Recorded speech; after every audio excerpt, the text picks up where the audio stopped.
Kembali kita akan berbincang bersama dengan Romo Aldo, melanjutkan kemudian bagaimana pesan-pesan ataupun juga kenangan yang ditinggalkan oleh sosok Bapak Paus Fransiskus Romo Aldo sebagai seorang Romo maupun juga kardinal yang lain mungkin pemimpin umat Katolik. Apa kemudian menurut Romo Aldo dan juga para Romo lainnya pesan spiritual yang coba disampaikan oleh Bapak Paus Fransiskus yang membedakan dengan paus-paus sebelumnya? Baik, terima kasih. Kalau kita perhatikan untuk kami, pesan yang paling penting dari Bapak Paus untuk para imam adalah menjadi gembala yang berbau domba, yang bisa tinggal di tengah-tengah umat, yang bisa mengalami pahit, suka duka hidup umat. Lalu yang kedua, dia mengajak para imam semua, kardinal, uskup, paus, kardinal, uskup, ya, dan juga para imam, terutama para seminaris dimanapun, untuk selalu bergembira. Itu yang paling penting. Dia bilang jangan merayakan hidup dengan banyak beban, tetapi selalu tampilkan hidup yang penuh sukacita. Lalu yang berikut, Paus selalu mengingatkan para imam untuk tekankan budaya perjumpaan langsung. Dia bilang dunia kita memang dibentuk dengan dunia sosial seperti yang kita alami hari ini, tapi itu hanya mengasingkan kita dengan dunia yang sebetulnya.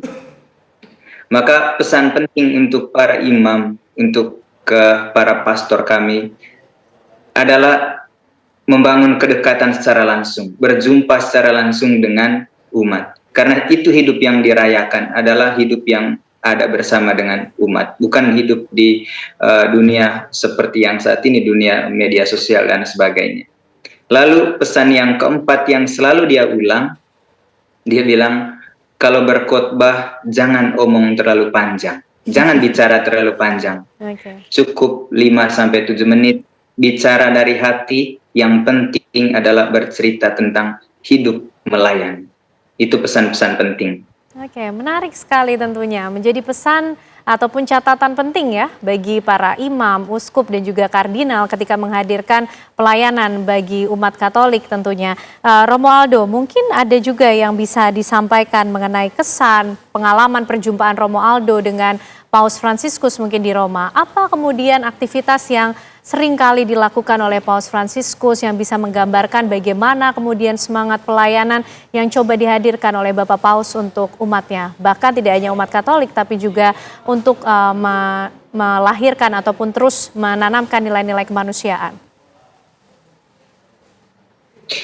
Baik, kalau kita perhatikan baik, semua khotbah Paus ataupun pesan-pesannya di hari Minggu waktu Angelus atau doa di Vatikan, dia selalu tidak lupa bicara tentang perdamaian.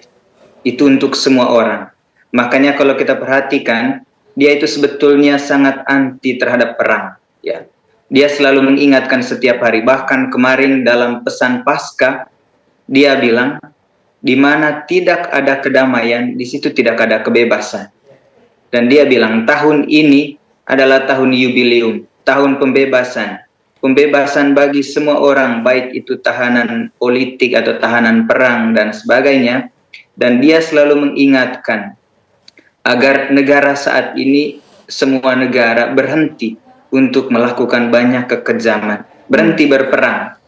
Melainkan dia bilang bangun dialog. Dia selalu tekankan pentingnya dialog, perjumpaan secara pribadi. Karena itu kalau kita perhatikan secara langsung, ya, dalam hari-hari ketika kita bertemu dia di lapangan Santo Petrus, ya, dan juga dalam setiap perjumpaannya dengan siapapun, dia selalu berbicara tentang apa pentingnya damai, apa pentingnya hidup bersama dengan tenang. Ya. Karena itu banyak hal penting yang hemat saya dia tekankan untuk mengingatkan kita. Contoh yang kali lalu sempat ramai, budaya gosip. Budaya gosip itu karena orang tidak berjumpa secara langsung dan orang hanya mendengar cerita dari mulut ke mulut. Saya kira itu pesan yang kemudian menebarkan api kebencian. Dan Paus Fransiskus dia berjumpa dengan siapapun secara dekat dari hati ke hati.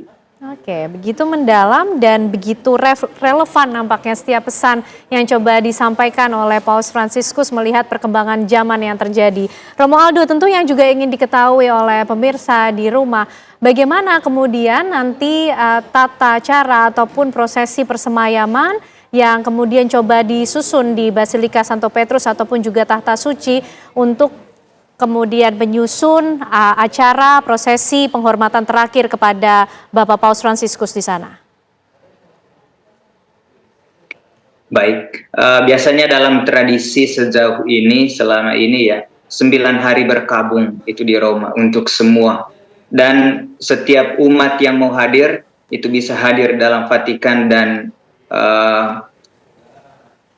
bertemu secara langsung, sebetulnya melayat secara langsung dengan Bapak Suci, berdoa, dan biasanya tata caranya itu selalu ya sama untuk setiap paus kalau mereka meninggal. Tapi satu hal penting yang dipesan oleh Paus Fransiskus, dia bilang, kalau saya pergi jangan ada kemegahan, jangan ada semacam kemeriahan, kemewahan, yang ada hanyalah keagungan. Dia mau ceritakan bahwa yang paling penting untuk dia itu adalah semua orang yang datang perlu berdoa, itu saja. Itu saja kemudian yang menjadi pesan terakhir yang diinginkan oleh Paus Fransiskus begitu menyentuh. Lalu Romo Aldo, rangkaian dari prosesi persemayaman hingga pemakaman dari Bapak Paus Fransiskus nanti seperti apa biasanya akan berlangsung di sana? Baik, biasanya sesudah 9 hari itu diadakan misa bersama, misa pemakaman, dan beliau waktu masih hidup meminta untuk dimakamkan di Basilika Santa Maria Maggiore.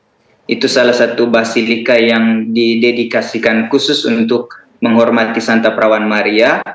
Dan Paus ini, Paus Fransiskus, dia itu adalah tokoh yang sangat dekat dengan Bunda Maria. Setiap dia memulai misinya, kemanapun dia pergi, bahkan mau kunjung ke Indonesia dulu, dia selalu memulainya dengan berdoa di depan di Basilika Santa Maria Maggiore. Jadi biasanya sesudah 9 hari berkabung, ya di hari terakhir itu diadakan misa bersama di Piazza San Pietro bersama dengan seluruh umat. Lalu kemudian dia akan dimakamkan sesuai dengan apa yang dia harapkan waktu dia masih hidup. Ya seperti itu. Romo Aldo, untuk Bapak Paus Fransiskus sendiri nanti jenazahnya ini kemudian akan disemayamkan di mana, di bagian mana dari Basilika Santo Petrus untuk kemudian nanti umat maupun juga peziarah ini bisa hadir untuk melihat langsung mungkin? Ya, biasanya jenazahnya akan disemayamkan di dalam altar utama di Basilika Santo Petrus. Semua orang yang bisa datang berdoa, melayat, ya bisa melihat beliau. Karena Piazza San Petrus, Basilika San Petrus itu basilika yang sangat besar dan bisa dijangkau oleh semua orang. Tapi biasanya misa pemakaman itu akan dilaksanakan di piazzanya, di halaman Santo Petrus yang biasa kita perhatikan. Ya, seperti itu. Baik, Romo Aldo, kita tentunya masih ingin tahu cukup banyak informasi yang berkaitan tentunya dengan wafatnya Paus Fransiskus, termasuk bagaimana kemudian jalannya Tahta Suci dengan wafatnya Paus Fransiskus setelah ini, Romo Aldo. Tapi usai jeda, Romo Aldo, kami masih akan kembali hadir untuk Anda pemirsa dalam Breaking News TV One.